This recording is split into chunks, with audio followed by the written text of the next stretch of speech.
Nous continuons avec la partie de ma conversion. La fois passée, on s'était arrêté sur ce qui m'avait poussé à me séparer de Lucifer. C'était suite à un incident qui s'était passé lorsque nous étions dans une réunion avec le diable. Nous étions tous obligés de donner les rapports des différentes missions qui nous avaient été confiées. La première personne était passée. La deuxième, moi j'étais la 9e personne. Mais arrivé à la 15e personne, la 15e personne c'était un sataniste originaire du Togo.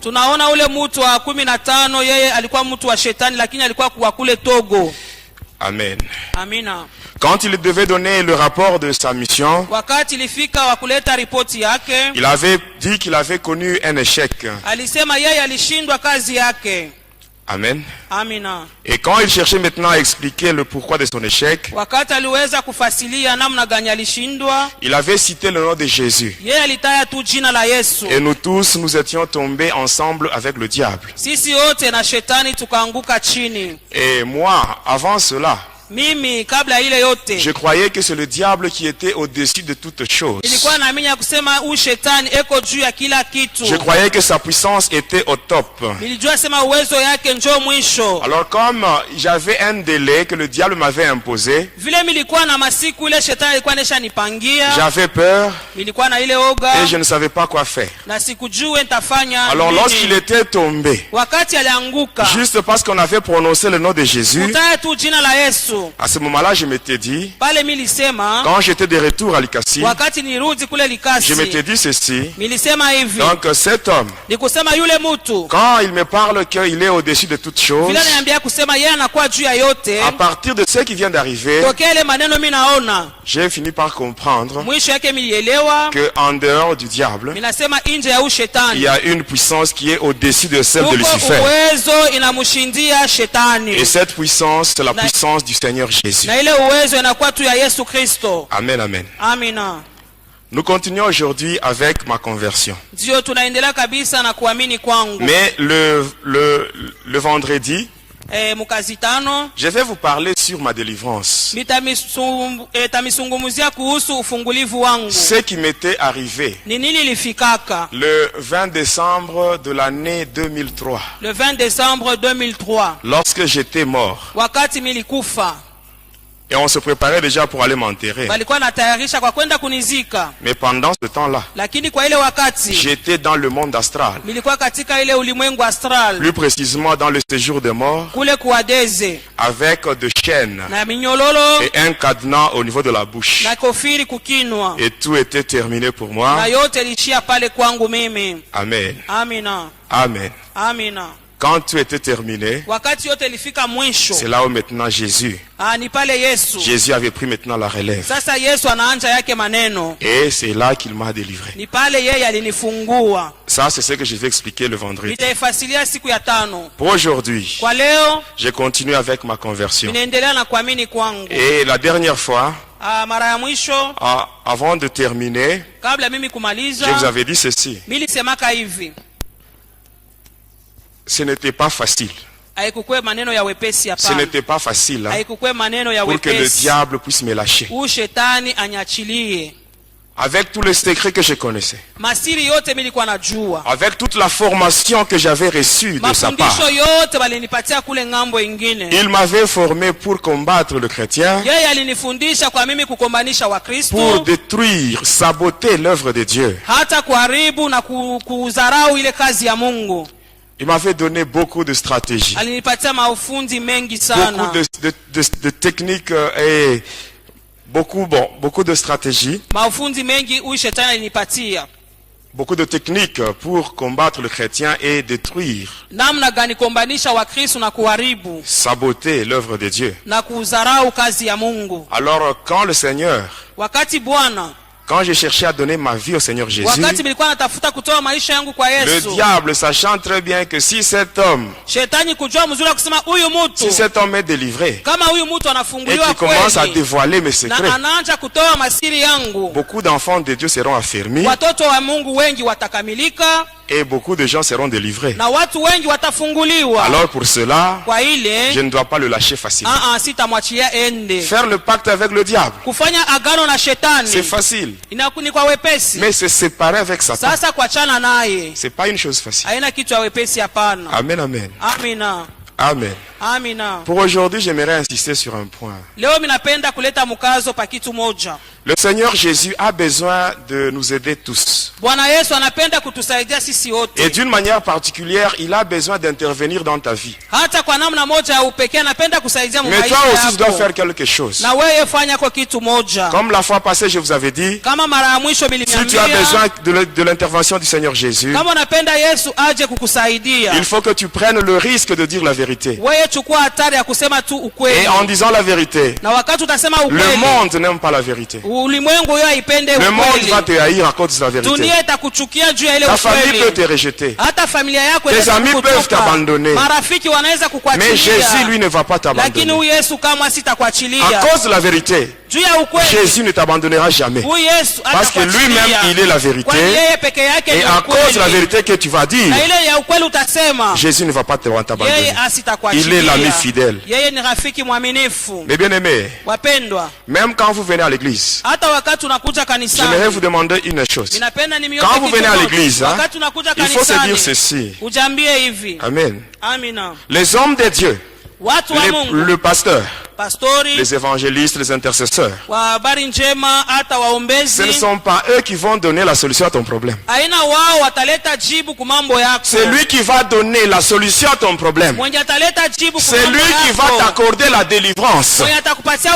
C'est le Seigneur Jésus. Le pasteur, les intercesseurs, les évangélistes, ce sont des instruments que Jésus va utiliser pour la délivrance. Amen. Quand tu es dans la détresse, demande le secours de Dieu. Et ici j'attire aussi l'attention de ceux-là qui servent encore le diable dans la sorcellerie et qui font des histoires dans l'église. Faites attention. On ne se moque pas de Dieu. C'est que l'homme aura semé, il va moissonner tout le temps. Et quand tu fais des choses là, ne crois pas que Dieu ne te voit pas. Il te laisse l'occasion que tu prennes que tu saisis cette occasion pour changer. Mais si tu continues comme ça dans l'église de Dieu, sache qu'un jour, lorsque Dieu va dire trop c'est trop, Dieu va te frapper, tu seras humilié. Même les gens qui te respectent, vraiment tu n'auras plus de valeur. Amen. Lisons la parole de Dieu. Le premier livre, nous lisons le livre des Psaumes, le chapitre 60 et le verset 13. Le deuxième livre, nous lisons l'épître de Paul aux Galates, le chapitre 6 et le verset 7. Le dernier livre, c'est le livre d'Ésaïe, le chapitre 66 et le verset 16. Psaume 60, verset 13, nous lisons au nom de Jésus. Donne-nous du secours contre la détresse. Le secours de l'homme n'est que vanité. Galates 6, verset 7, nous dit ceci. Ne vous y trompez pas. On ne se moque pas de Dieu. Ce qu'un homme aura semé, il le moissonnera aussi. Ésaïe 66, verset 16, nous dit ceci. C'est par le feu que l'Éternel exerce ses jugements. Et c'est par son glaive qu'il châtie toute chair. Et ceux que l'Éternel tuera, ceux que tuera l'Éternel seront en grand nombre. Amen. Amen, amen. Lorsque j'étais rentré de cette fameuse réunion qu'on avait eue avec le diable et qui a fini par l'incident où le diable était tombé ensemble avec nous lorsque le nom de Jésus était prononcé dans ce monde-là. Alors, quand j'étais rentré, je savais que le diable m'avait imposé un délai. Et il m'avait dit que le délai devait prendre fin le 5 février de l'année 2003. Or, on était déjà à la fin de l'année 2002. Alors, qu'est-ce qui s'était passé? Arrivé l'année 2003. Amen. Je m'étais dit ceci. Comme on a cité le nom de Jésus, là où nous étions, et que tous ensemble avec le diable nous étions tombés par terre. Alors je dois me rendre là où on cite ce nom-là. Et là je verrai les hommes de Dieu. Ils vont prier pour moi en citant ce nom-là. Et ainsi les démons qui sont en train de me déranger vont prendre fuite. Et ainsi que c'était passé, un jour, j'avais rencontré un ami. Son nom c'est le frère Thierry. Alors il m'avait conduit chez son pasteur. C'était à Likasi dans la commune de Chikula sur l'avenue Tanganyika. C'était la nuit. Il y avait une veille de prière. Nous étions arrivés là à 21h30. Il y avait le pasteur et les intercesseurs. Ils étaient en grand nombre. Alors qu'est-ce qui s'était passé? On m'avait conduit chez le pasteur. On est allé se mettre quelque part avec le pasteur. Et là je lui relatais maintenant mon passé. Et après avoir terminé, il me dit ceci: ça va, nous allons nous occuper de ton cas. Mais pour l'instant, tu vas te mettre dans ce coin-là. Et il m'avait donné une chaise et je m'étais mis là-bas. Et la prière avait commencé. Arrivé à minuit. C'était une veillée de prière où il y avait seulement les intercesseurs et les pasteurs. Ils étaient plus de 30 personnes. Alors qu'est-ce qui s'était passé? Arrivé à minuit, le pasteur m'avait appelé. Il me dit: mets-toi là. Alors qu'est-ce qui s'était passé? On avait enlevé le banc qui était là. Alors il y avait un espace vide qui était resté. Et on m'avait demandé de me mettre là au milieu. Et les intercesseurs m'avaient entouré. Ils avaient formé un cercle. Et là ils commençaient à prier. Ils avaient beaucoup prié. Ils citaient le nom de Jésus. Mais je ne sentais rien. Je ne sentais rien. Et ils avaient tellement prié de minuit jusqu'à 2h du matin. J'étais là, je les regardais et je ne sentais rien. Il n'y avait aucun effet sur moi, malgré que ces gens-là étaient en train de citer le nom de Jésus. Mais bien, me faites attention. Le nom de Jésus. Amen. Quand ce nom-là est cité par une personne qui vit dans le péché, il n'y aura rien. Mais si ce nom-là est cité par une personne qui marche dans la crainte de Dieu, et là automatiquement il y aura des effets. Ces gens-là priaient et à la fin ils étaient fatigués.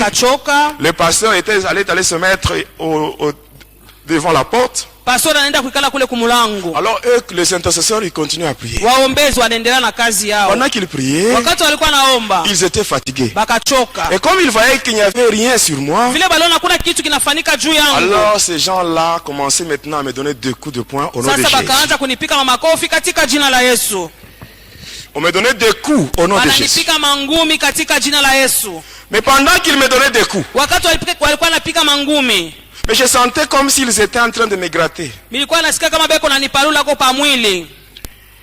J'ouvre les yeux. Ninafungua macho yangu. Je regarde les intercesseurs qui m'entouraient. Ninaangalia wale waombezi walikuwa wananizingira. Ils étaient tous nus. Wote walikuwa uchi bila mavazi. Sans habit. Bila vazi hata moja. Si tu ne marches pas dans la crainte de Dieu, si tu n'as pas une vie de sanctification, ne t'hasarde pas de chasser les démons, mais tu vas faire la honte du nom de Jésus.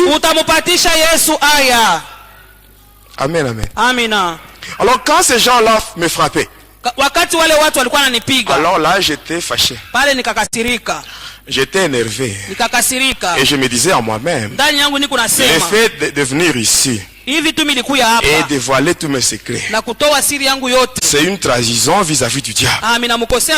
Alors comme il n'y a rien, lorsque je vais rentrer chez moi, on va sérieusement me frapper. Et avant que je sois frappé, et là, alors là, je commence d'abord à faire frapper ces gens. Bon, je vous dis la vérité. Vous voulez que je puisse sauter cette étape?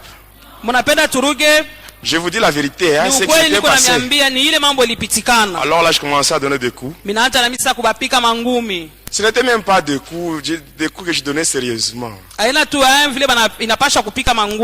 poussais seulement ces gens. Et quand je poussais, ils sautaient pour tomber sur des bancs. Les bancs étaient cassés. Et là, j'étais sorti. Je suis sorti de l'église. Tel que j'étais. Quand j'étais arrivé chez moi, les esprits méchants m'attendaient. Et là, on m'avait sérieusement tabassé. On m'avait frappé. Et là, je saignais. Par les narines, la bouche, même dans les oreilles. Et le lendemain matin, je m'étais dit, je dois encore chercher d'autres serviteurs. Malgré qu'on m'avait frappé, moi-même, j'étais allé voir un autre serviteur. Vous savez, bien aimé, si tu as besoin d'être délivré, toi-même, c'est toi la première personne qui doit manifester la volonté d'être délivré. Il ne faut pas qu'on puisse te forcer. Amen. On m'avait frappé la nuit. Mais le lendemain, j'étais encore chez notre serviteur. Il y avait un frère qui m'avait conduit sur l'avenue Sankuru. J'arrive là-bas. Il y avait un monsieur là, un pasteur là.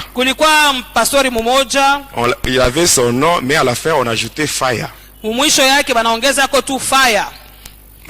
Je ne dis pas son nom. Alors quand j'étais entré là, qu'est-ce qui s'était passé? C'était un mercredi. Sur l'avenue Sankuru. Dans cette église-là, comme toiture, il y avait une bâche. Alors comme mur, c'était de nattes qu'on avait placé là. Il y avait beaucoup de gens. J'étais entré. J'avais vu le pasteur. J'avais causé avec lui. Il m'a dit ça va, il n'y a pas de problème. Va te mettre là au fond sur une banquette. Et j'étais allé là-bas et je m'étais assis. Et qu'est-ce qui s'était passé? Il a commencé à prêcher. Après la prédication, il devait maintenant conduire la prière. Il a demandé à ce que tout le monde se tienne debout. Alors quand tout le monde était debout, et le pasteur maintenant avait commencé la prière. Il avait donné un sujet de prière. Et les fidèles étaient plongés dans la prière. Et lui, il était en train de circuler. Il arrive là où j'étais, là au fond. Pendant que les autres étaient en prière, il arrive là où j'étais. Il se tient devant moi. Il me dit, frère, je viens de voir un blanc derrière toi. Il dit, ah bon, derrière moi il y a un blanc. Bon, comme tu as tué, c'est toi qui as vu ce blanc. Tu peux l'enlever de là, tu peux le faire sortir de là. Mais bien aimé, il y a des farceurs. Surtout ceux-là qui travaillent pour leur poche et pour leur ventre. Les farceurs. Et ils sont vraiment nombreux. Et ce sont ces gens-là qui rendent même les sorciers incrédules. Un sorcier, il entre dans l'église, il arrive même à envoûter les pasteurs. Comment est-ce qu'il peut donner sa vie au Seigneur Jésus?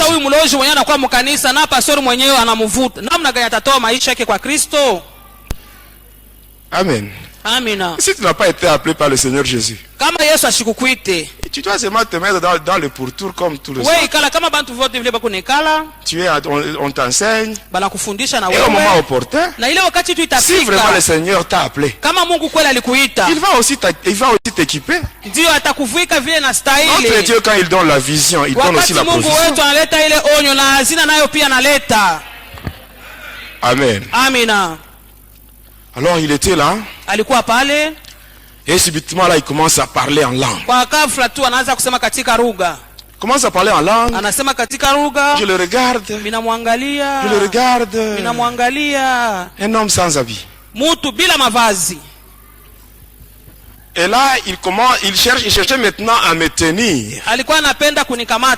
Alors je le regarde. Je fais seulement ceci. Avec ma main, je le touche seulement. Je ne l'avais pas poussé. Je l'avais juste touché.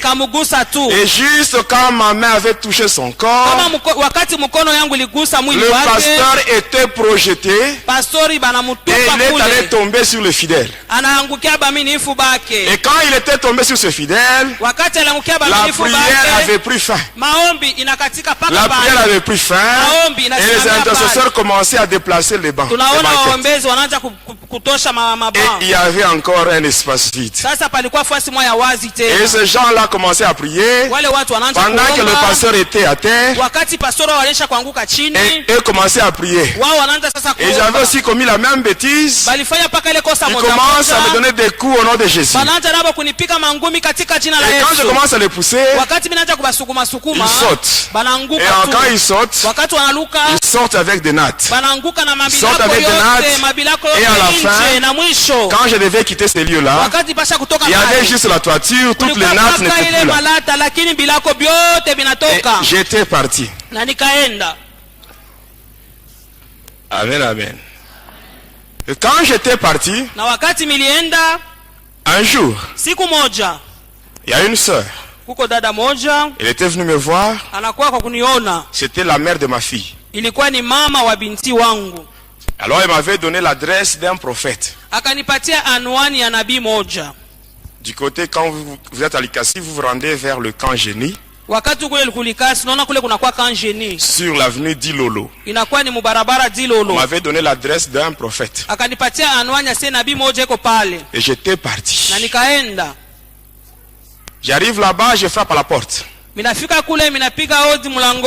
prophète était chez lui au salon avec sa femme. Quand j'étais entré, j'arrive là-bas, je les salue. Il me demande le pourquoi de ma visite. Et là je commence à parler. Je commence à parler que je suis sataniste, je cherche la délivrance. Et je voulais ajouter. Il me dit tais-toi. Tais-toi. Mets-toi à genoux. Pendant que tu étais en route, Dieu m'a dit Dieu m'a dit qu'en route, il y a un homme, un sataniste qui vient chez toi. Tu dois prier pour sa délivrance. Eh bien, mais pourquoi mentir? Pourquoi mentir au nom de Jésus? Mais si Dieu ne t'a pas donné un message, tais-toi.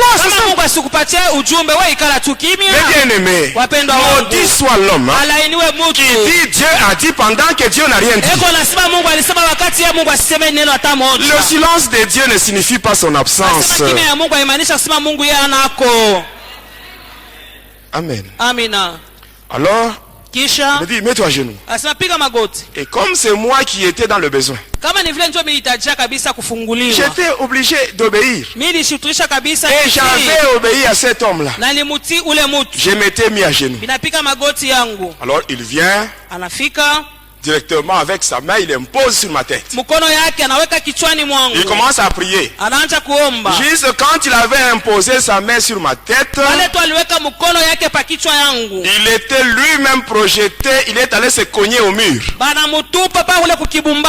Et quand il s'était cogné au mur, il se relève, il prend sa femme par la main, il ouvre la porte, et les deux prennent fuite. Et il me laisse seul dans la maison. Et quand j'avais ouvert la porte, ils étaient déjà dans la parcelle, hein? Et juste quand j'avais ouvert la porte, ils me voient, ils quittent la parcelle, ils se retrouvent maintenant sur la route. Et même les gens, les voisins étaient venus. Il y avait beaucoup de gens là-bas. Alors comme j'avançais, le prophète et sa femme, ils avaient quitté même la route, hein, pour aller maintenant dans la parcelle de l'autre côté. Lui qui avait dit que Dieu lui avait dit. Voyez, pourquoi tromper? Il y a des gens qui croient que non, Dieu agit seulement par la prophétie. Non. Parce qu'aujourd'hui il y a même des prophéties fabriquées. Les vrais prophètes, ils sont là, ils existent. Mais ils sont en petit nombre.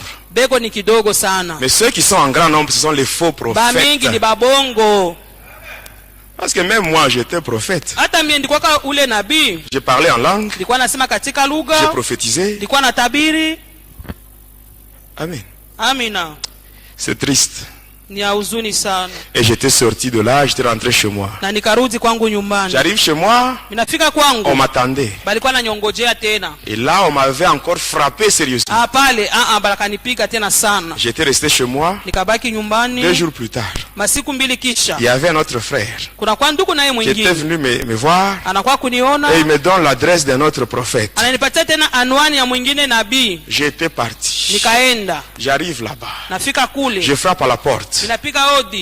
Il me dit, n'entre pas. Il était à l'intérieur, hein? Il me dit, n'entre pas. Commence par enlever tes souliers. Parce que ici tu es sur un lieu saint. Enlève tes souliers vite. J'avais enlevé mes souliers. Et après j'étais entré. J'entre dans le lieu saint.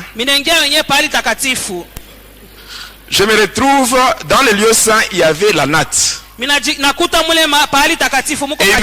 mets-toi là. Et je m'étais assis sur la natte dans ce soi-disant lieu saint. Étant là-bas, et le prophète commence à prier. Il prie en langue. Et pendant qu'il priait, il était en train d'invoquer les démons. Bon, comme moi j'étais sataniste, j'étais déjà familiarisé avec les démons. Quand quelqu'un invoque les démons, pour moi ce n'était pas difficile de découvrir. Il invoque les démons, je sens. Et après je le regarde, un sataniste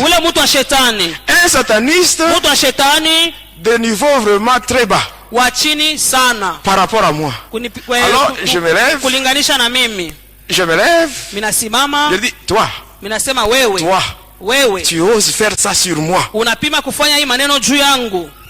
J'avais fait ce geste. Minafanya tu hivi. Je fais ça. Minafanya hivi sur son visage. pa uso wake. Je cache ça derrière moi. Minaificha nyuma yangu. Et je crache sur lui. Na mimi namutemea mate. Et j'étais parti. Na mikaenda. 2 jours plus tard, masiku mbili kisha, le prophète était mort. Ule nabii akakufa. Et par après, j'ai continué toujours. Kisha yake mimi nilikuwa tunaendelea na safari yangu. Et après, na kisha yake on m'avait donné l'adresse bakanipatia tena anwani nyingine d'une autre église ya kanisa ingine en ville. Mule mutauni. J'étais allé là-bas. Nikaenda kule. J'arrive à l'église. Minafika kule kukanisa. L'église était dans la même parcelle avec la maison du pasteur. Ile kanisa ilikuwa katika pango moja na nyumba ya pastori. J'étais entré. Nikaingia. J'entre seulement dans l'église. Minaingia mukanisa. Je cause avec le pasteur. Ninazungumza na pastori. Il y avait des mamans là, les intercesseuses. Kulikuwa wa mama sasa waombezi. Et après le pasteur me dit, kisha pastori ananiambia, aujourd'hui, leo tu seras délivré. Utafunguliwa.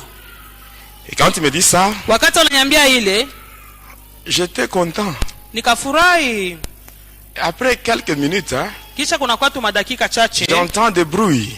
Minasikia makelele. Comme le hurlement du cheval. Kama vile mafarasi ikuna alors quand j'avais juste entendu ce bruit là, wakati nisikia ile makelele ya wafarasi, wafarasi, là j'étais mal à l'aise. Pale milikosa kabisa parce que c'était un démon. Ilikuwa ni kipepo kichafu qui répond au nom de Karavanda. Jina lake Karavanda. Qui est le secrétaire du dragon de la mer. Anakuwa mwandishi wa ule joka wa bahari. Alors il était descendu dans l'église. Sasa akashuka mukanisa. Avec son fouet. Na fimbo yake. J'étais là debout. Milikuwa pale nishakusimama. Je ne faisais rien. Sikuwa nafanya kitu. Mais je voyais lakini milikuwa naona le pasteur et les intercesseuses, les mamans. Na bale ba mama waombezi. Karavanda avec son fouet. Karavanda na fimbo yake. Il le fouettait sérieusement. Eko na wapika fimbo vile na stahili. Et ne voyait pas celui qui le fouettait. Naona mwenye kuna wapika ni nani. Et ils avaient pris fuite. Na wote wakakimbia. J'étais resté seul nikabakia peke yangu dans l'église. Mukanisa. Les pasteurs étaient allés chez lui. Pastor akaenda kwake. Il prend de l'eau. Anachukua maji. Dans une casserole. Muchungu. De l'eau chaude. Maji ya moto. Il vient avec ça. Anakuwa nayo dans l'église. Mukanisa. Il entre. Anaingia. Je sais seulement de bouger. Minapima kutenga. Il lance ça sur moi. Ananitupia.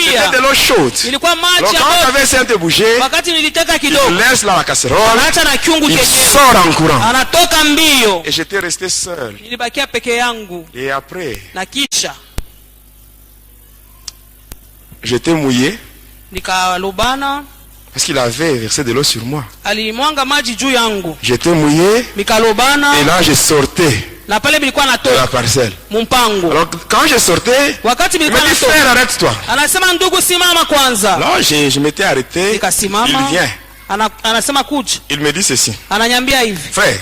Ndugu. Dieu m'a dit. Mungu ananyambia. Dieu vient de me dire. Mungu anatokea mkunyambia pour ta délivrance. Dieu ufungulivu wako. Il faut faire la sélection. Il faut faire une coalition de 10 pasteurs. Asema changa wa pastori wa 10. Un seul pasteur ne peut pas prier pour toi. Asema pastori mmoja hawezi kukombea wewe. Eh bien, mais ça c'est la folie. Hii ni mazimu wapendwa. C'est la folie. Mazimu. Amen. Amina. Tu peux être seul. Unaweza kuwa wewe moya. Tu peux être seul. Unaweza kuwa wewe moya. Face à 100 ou à 1000 satanistes. Mbele ya wachawi ils ne peuvent rien faire contre toi. Hawawezi kitu hata moja. Parce que ceux qui sont avec toi wale wako pamoja sont en plus grand nombre que ceux qui sont avec eux. Kwa mingi kushindia wale wanakuwa nao. Mais c'est ce qui s'était passé quand les Syriens étaient allés vers Élisée. Ile mambo ilipita wakati wa Suria walienda kule kwa Elisha. Son serviteur Géasi était en train de trembler. Ule Géasi mtumishi wake alikuwa anatetemeka. Il avait vu les troupes des ennemis. Aliona vikosi vya wadui. Et Élisée lui avait dit. Elisha akamwambia, n'aie pas peur. Wewe usiogope. Ceux qui sont avec nous wale wanakuwa pamoja nasi sont en plus grand nombre que ceux qui sont avec eux. Wengi sana kushinda wale wanakuwa nao. Toi seul. Wewe mwenyewe. Toi seul. Wewe mwenyewe. Mais tu peux détruire ou saccager tout un bataillon de démons. Unaweza kupomona mzuri kuharibu bataillon mzima ya mademona. Si tu es avec Jésus, kama uko pamoja na Yesu, si tu as la crainte de Dieu, kama uko na neema ya Mungu, si tu as une vie de sanctification, kama uko na maisha utakaso, c'est possible. Inawezekana. Amen. Amina. Moi, du moment que j'ai donné ma vie au Seigneur Jésus, wakati nilitoa maisha yangu kwa Yesu, je n'ai jamais eu peur de qui que ce soit. Siogopake yeyote tena. Peur de quoi? Si le diable lui-même, si le diable lui-même m'a vomi, alors le petit sorcier ici, le petit sorcier, le petit bébé qui, le petit moustique qui vole sur le balai, le petit rose-chrétien qui fait des bruits à Lubumbashi. Mais avoir peur de ces gens-là. Mais ils sont plus petits, plus petits. Parce que c'est lui qui est en nous. Mais il est plus fort plus que tous les démons qui sont dans les catcheurs, les rose-chrétiens, les sorciers. Mais bien aimés, nous devons vivre ce qui est écrit dans la parole de Dieu. Amen. Pourquoi avoir peur? Moi tel que vous me voyez, je peux passer même à minuit. Je passe à côté d'un cimetière. Je ne vais pas avoir peur. Parce que je sais que mon Dieu à moi, il est puissant. Je peux marcher tête haute, poitrine bombée en balançant le bras. Je passe parce que j'ai confiance. Et je connais ma relation avec Jésus. Je connais ma relation avec mon Dieu, mes bien-aimés. Voilà pourquoi même quand je témoigne, il y a des petits sorciers qui m'envoient des flèches. Et tout ça, quand ils font tout ça, moi j'ai pitié de ces gens. J'ai pitié de ces gens parce qu'ils ne peuvent rien me faire. Si Dieu est pour moi, qui sera contre moi, mes bien-aimés? Pourquoi avoir peur? Tu trouves on a placé des fétiches la nuit. Tu te réveilles le matin, tu commences à trembler. Prends ces choses, brûle au nom de Jésus, il n'y aura rien. Amen. Amina. Quand tu as peur, quelque part, si tu as peur, ça veut dire quelque part ta relation avec Jésus n'est pas bonne. Mais nous devons vivre ce que Jésus, ce que la parole de Dieu nous dit. Jésus lui-même il dit, voici je vous donne le pouvoir de marcher sous les serpents, les scorpions, sur toute la puissance de l'ennemi et rien ne pourra vous nuire. Et c'est la vérité. C'est la vérité. Moi on m'a déjà piégé à maintes reprises. On a déjà envoyé des satanistes. Mais malgré tout ça, je n'ai pas peur. Je vais continuer à témoigner. Je vais continuer à dévoiler les œuvres du diable. Et tout cela pour la gloire de Jésus. Il y a des gens qui tremblent. Quand tu trembles, tu donnes la force à tes ennemis. Et quand tu minimises les ennemis, c'est facile pour toi de les écraser. Amen.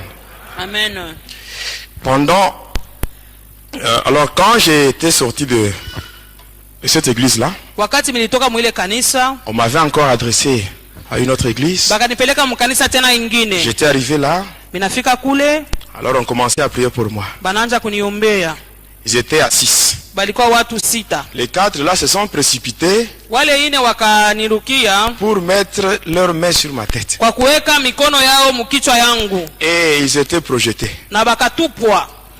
Alors quand ils étaient projetés, les 2 qui étaient restés debout, ils m'avaient abandonné pour s'occuper de ces gens-là qui étaient à terre.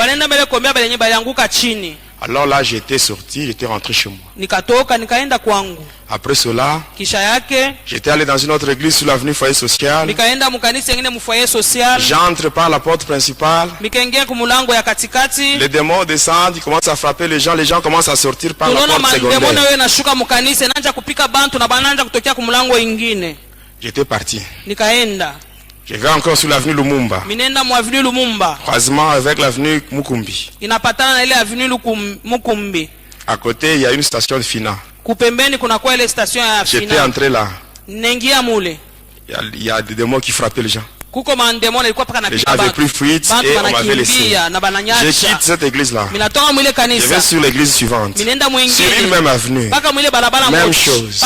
Je vais dans une troisième église. Sur une même avenue. Même chose. Et à la fin, j'étais... Amen. Hein? Amen. J'étais entré dans 23 églises. Mais dans toutes ces 23 églises, je n'avais pas trouvé la solution à mon problème. À la fin, qu'est-ce qui se faisait? Lorsque je me rendais aux églises, moi je partais avec une bonne intention. Je ne partais pas là-bas pour que les démons descendent afin de frapper les gens. Moi je disais la vérité.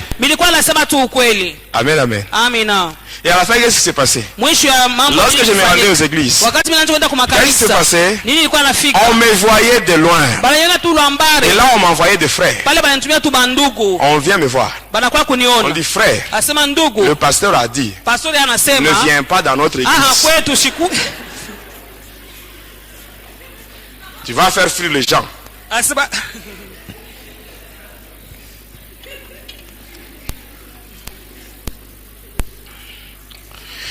Amen. Amen. On m'a chassé. Et les on disait, cet homme-là, avec ce nom-là, le nom-là que j'avais, on disait, non, cet homme-là, il ne peut pas être délivré. Vous ne savez pas, cet homme-là, c'est lui-même le diable. C'est ce que les gens disaient. Et c'est ce qui était connu. On ne voulait plus de moi dans les églises. Alors, comme on ne voulait plus de moi, je m'étais dit, comme on ne veut plus de moi dans les églises. Or le diable lui aussi il va me tuer si je ne donne pas 2 personnes de ma famille. Alors qu'est-ce que je dois faire? Que je rentre dans ma famille et que je dise la vérité. Peut-être en leur disant la vérité, ils peuvent remédier à mon problème. Alors un matin, j'avais pris mon courage. J'étais allé dans ma famille. Mon père était là. Mes frères et sœurs étaient là. Sauf ma mère, elle était en Zambie. Et quand j'étais arrivé là, il y avait un oncle paternel qui était venu du village. Il était de passage à la maison.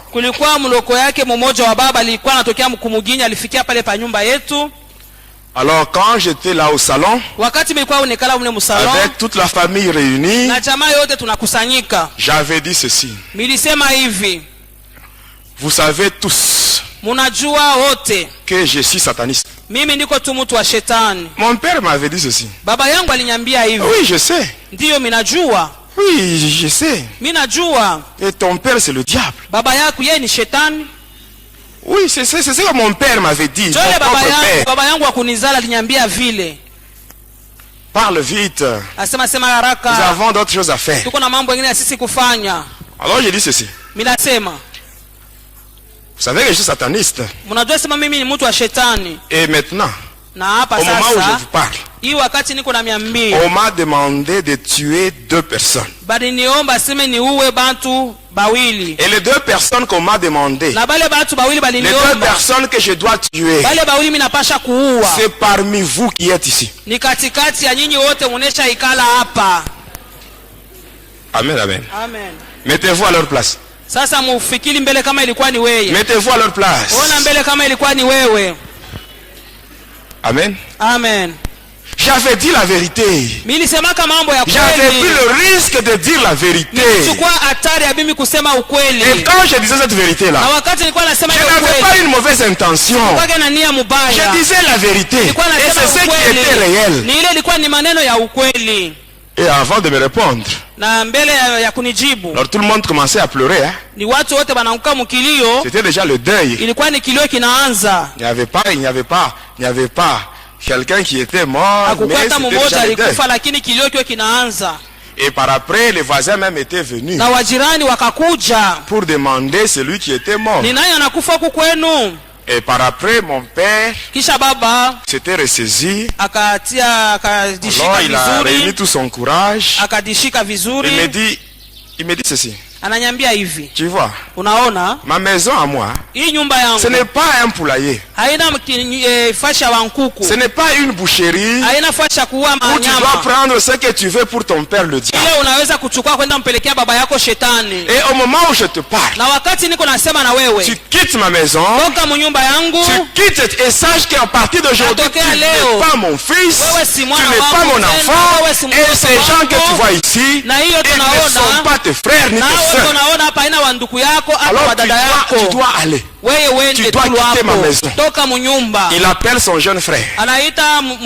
Il lui fait une lettre. Et il lui dit, tu dois rentrer au village. Et lorsque tu seras là-bas, tu leur diras, s'ils apprenaient qu'il y a deuil à Likasi, ils sachent que c'est cet homme ici qui vient de tuer. C'est ce qui s'était passé. Et là, je ne savais pas, je ne savais plus où aller. J'étais sorti de ma famille, chassé de ma famille. Les églises ne voulaient pas de moi. Ma famille m'avait rejeté. Tous les amis que j'avais, ils m'avaient abandonné. Tous ces amis à qui je payais la bière, ils n'étaient plus là. Et j'étais resté seul. Seul. Et je souffrais. Je souffrais. J'étais sorti de là. Je ne savais pas où aller. Je n'étais pas tranquille. Et là, j'ai resté au marché. Moi, je dormais au marché. En dessous des étalages. C'est là où je dormais. Moi qui servais le diable. Moi qui avais servi le diable pendant 25 ans. Moi que le diable avait demandé d'appeler papa. Mais ce jour-là, lui qui était mon papa, il m'avait abandonné. Mes bien-aimés, dans le moment de détresse, demandons le secours de Dieu. Le secours de l'homme n'est que vanité, mes bien-aimés. Et j'étais triste. Et là je prenais tous les drogues nécessaires pour chercher à avoir la paix, mais c'était sans succès. Et pour finir, je m'étais trouvé une maison sur l'avenue Shaba. Et je m'étais installé là-bas. Et une nuit je dormais. Alors là, vers 4 heures du matin, j'avais entendu de bruit. Des gens qui criaient. Et quand j'étais sorti, il y avait un cas de vol. Alors on avait dit que le voleur avait pris la direction, il avait pris la direction qui allait vers la droite. Alors ensemble avec ceux-là qui étaient là, on commençait à poursuivre le voleur. Et comme on ne l'avait pas trouvé, on était rentré. Arrivé là-bas, les gens qui étaient là, ils avaient dit, on n'a pas vu le voleur. Alors une sœur de cette famille-là, la famille victime, ça avait dit, pourquoi vous dites que vous n'avez pas trouvé le voleur? Vous n'avez pas trouvé le voleur, mais le voleur est là. Et c'était moi qu'on avait cité, qu'on avait désigné comme voleur. Je dis, moi voleur? Mais qu'est-ce que j'ai fait? Tout ça, c'était le diable. C'était les esprits qui s'étaient incarnés dans cette sœur-là pour m'énerver. Afin que je puisse solliciter maintenant l'intervention du diable. Alors quand on avait dit ça, cette sœur pour moi c'était une humiliation. Alors je me disais, moi voleur? Alors je m'étais concentré, j'ai fait une invocation. On me dit, on va régler ce problème. Mais toi, donne les deux personnes qu'on a. J'ai dit ça va, je donne, je vais donner. Alors quand j'avais dit ça va, je vais donner, automatiquement on me dit va au commissariat de police. On va te donner deux policiers. J'étais allé là-bas, je n'avais pas porté plainte. J'arrive là, l'OPJ me voit, il me dit c'est toi. Directement il appelle deux policiers, accompagnez cet homme. Et nous étions partis, arrivés là, on avait arrêté les gens qui m'avaient accusé. On les avait arrêtés, on avait arrêté 3 personnes et on les avait placés dans... On les avait placés au cachot. Le papa, le chef de cette famille-là, c'était un pasteur. Alors qu'est-ce qui s'était passé? J'étais rentré chez moi. J'avais pris mon carnet noir. J'avais pris 2 noms de membres de ma famille restreinte. J'avais pris là-bas.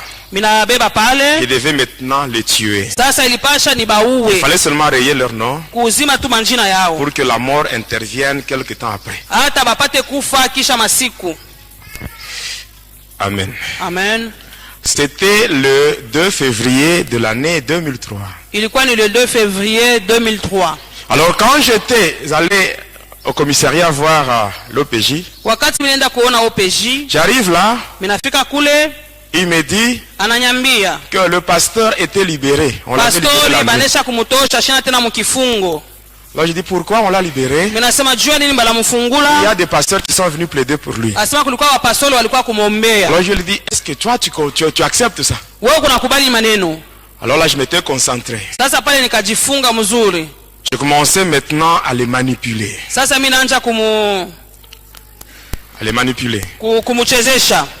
Et là je commence maintenant à lui dicter. Je commence maintenant à communiquer avec lui par télépathie sans le savoir. Je commence à faire la transmission de mes pensées dans sa tête à partir des esprits. Il commence maintenant à rédiger un papier. Et il prend le dossier, il transfère cela au parquet. C'est ainsi que ce papa-là, on l'avait pris de chez lui et on l'avait conduit au parquet. Et maintenant le 3 février, je devais me rendre au parquet. Et quand j'étais arrivé là, ce papa était là. Il tremblait. Le pasteur là. Il me suppliait. Moi je le regardais. Je dis moi, pardonnez cet homme. Pendant que, à cause de cet homme et sa famille, j'ai décidé de tuer 2 membres de ma famille. Il doit mourir aussi.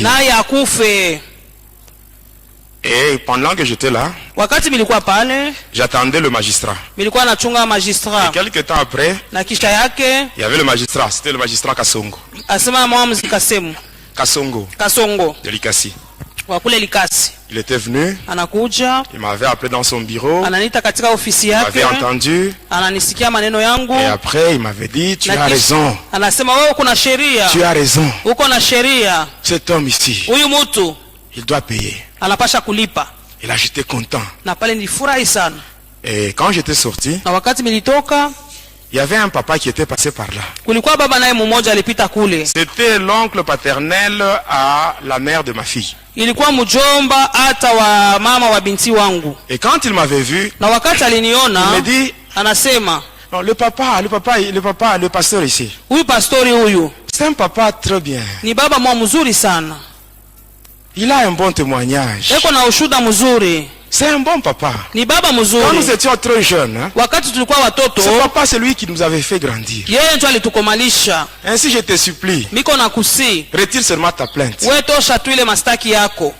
Amen. Amina. Amen. Amina.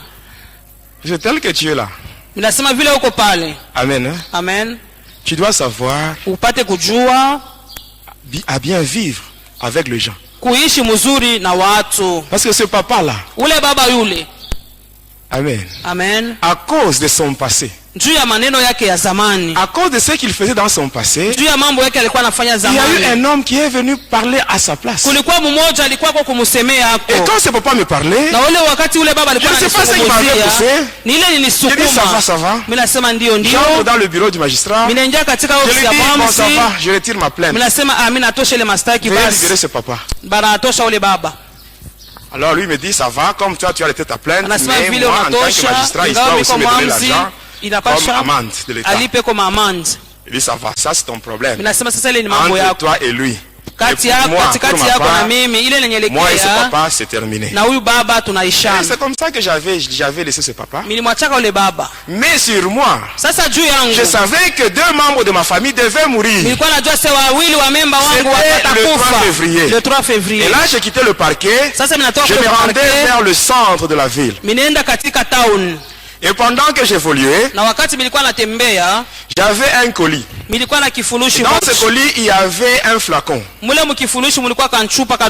dans ce flacon-là, il y avait un mélange du sang humain avec le parfum Hausarabia. Il y avait un livre qui avait la mention les plus grands secrets de Lucifer. Il y avait un crucifix et il y avait aussi un mouchoir que j'avais reçu lorsque j'avais adhéré dans l'ordre de Primacuria au sein de la magie indienne. Vous connaissez le Primacuria?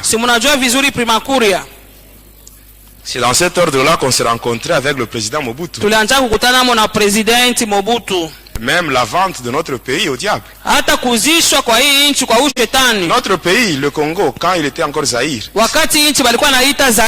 Mobutu l'avait vendu. Et sachez que notre pays, pour sortir de la souffrance, Amen.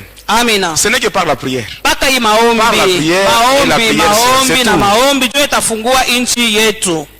Nous tous, nous avons vu. Lorsqu'il y avait les élections, les gens se disaient qu'avec maintenant les élections, il y aura des institutions qui seront maintenant établies. Et la paix va rentrer dans le pays. Et si nous voyons ce qui se passe, c'est pire.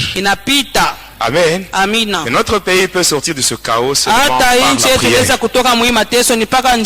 Ainsi, l'Église a la mission de prier pour le pays. Il y a beaucoup de choses. Moi, je connais sur la vente de notre pays. À 2 endroits. La source du fleuve Congo et à l'embouchure. À partir d'une loge mystique qui a 8 dragons qui se trouve au niveau de Badolite, le temple de Kawele. Tous ces gens-là qui ont travaillé avec Mobutu dans le gouvernement de transition. C'était seulement la distraction. Ces gens-là, c'était des amis. Tous agents de Satan. Ils travaillent pour un même maître. Et ils ont un même objectif. Qui est celui de plonger les enfants de Dieu dans la souffrance. Parce que l'homme, dans sa nature, n'accepte pas facilement la souffrance. Quand la souffrance dure, l'homme finit par retourner chez le diable. Amen. Et pendant que je partais, j'étais en route. J'étais sur le boulevard de l'Indépendance. Étant arrivé à un niveau, j'évoluais vers le centre-ville. Alors pendant que je passais, il y avait une église. Dans cette église-là, on parlait sur la sorcellerie. On parlait sur la sorcellerie. Celui qui parlait, c'est celui qui faisait la modération. Alors quand j'avais entendu cela, je m'étais dit, mais ces gens, avec leurs églises, ils parlent toujours sur la sorcellerie. Ils parlent sur la sorcellerie, le satanisme. Mais si un sataniste ou un sorcier se présente, ils ne font rien. Ainsi, Je vais entrer ici. Je vais appeler les démons. Et ils vont frapper tous ces gens pour qu'ils ne puissent plus parler sur la sorcellerie. J'étais entré. Je m'étais mis sur une place. Et les chrétiens étaient là. Ils priaient. C'était le matin. C'était le matin. À l'intercession matinale. J'étais là.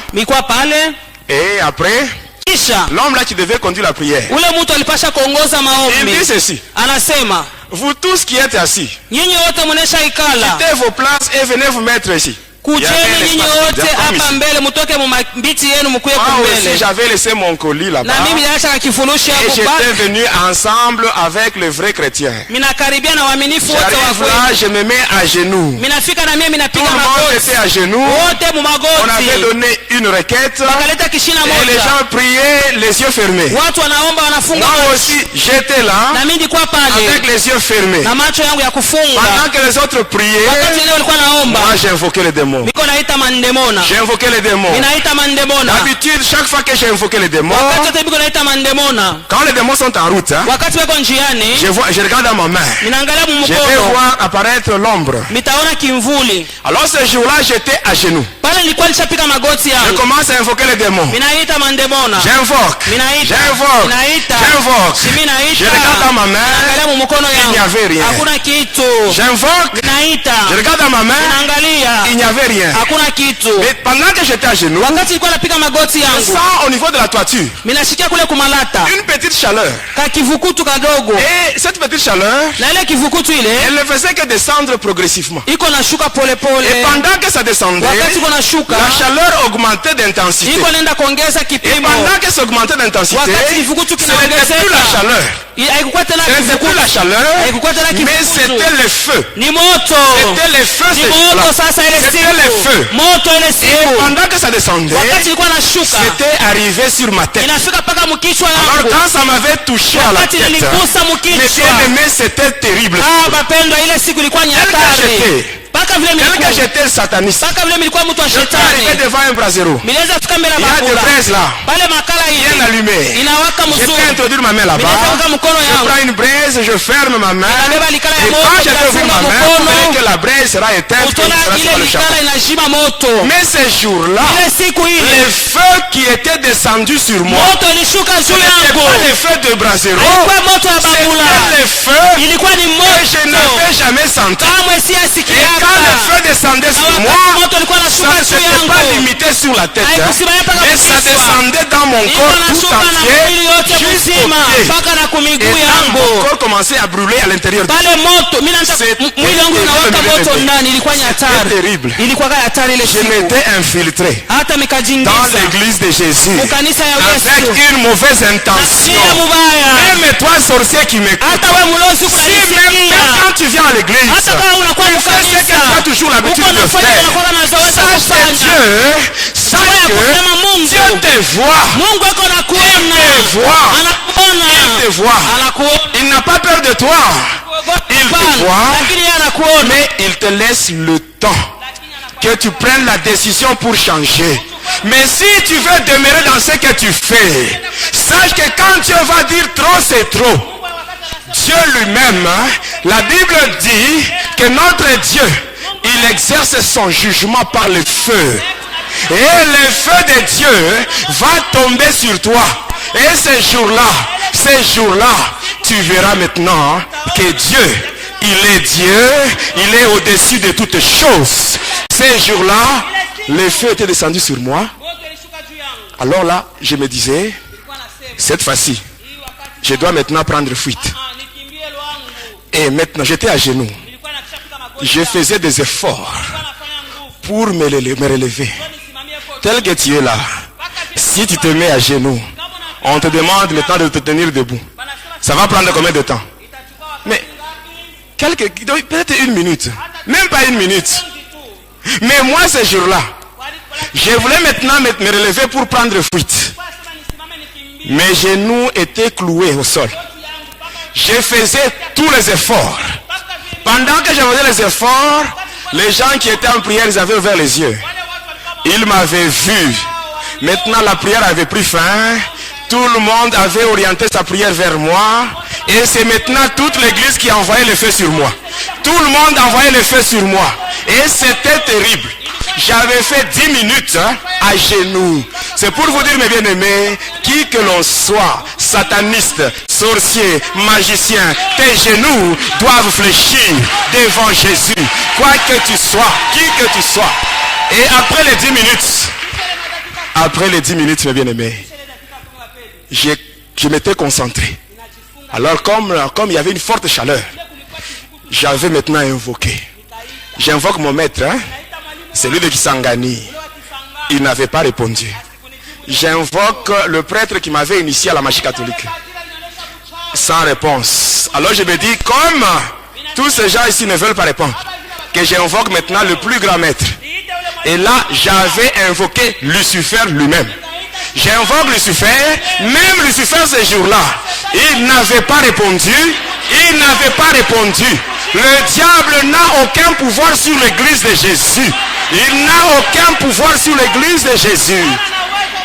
Et à la fin, j'étais tombé. J'avais perdu connaissance. On m'avait fait sortir à l'extérieur. Étant à l'extérieur, même les gens qui passaient. Le matin, c'était à 9h. Les gens qui passaient en ville, on les appelait, venez voir le sataniste qui est tombé. Même les gens qui me craignaient ces jours-là, j'étais complètement humilié. Parce que c'était au centre de la ville. Et étant à l'extérieur, quand j'avais pris un peu d'air, c'est ainsi que la communication avec Lucifer était rétablie. Il me dit, rentre là-bas. Rentre dans l'église et tue 2 personnes. Pendant qu'on me brûlait, il n'était pas là. Mais il me dit encore de rentrer. Vous voyez comment il est moins sérieux. C'est ça la grande différence avec Jésus. Mais bien aimé, c'est ça la grande différence avec Jésus. Quand tu pars en mission avec le diable, avec les démons, tu arrives là-bas, les choses commencent à se compliquer. Les démons et le diable, ils prennent fuite et ils partent. Mais si tu vas avec Jésus, les choses se compliquent. Jésus te dit, mets-toi derrière moi et moi-même, je vais maintenant combattre à ta place. Je vais combattre à ta place. C'est ça la grande différence avec Jésus. Pour aujourd'hui, on s'arrête par là et on continue prochainement.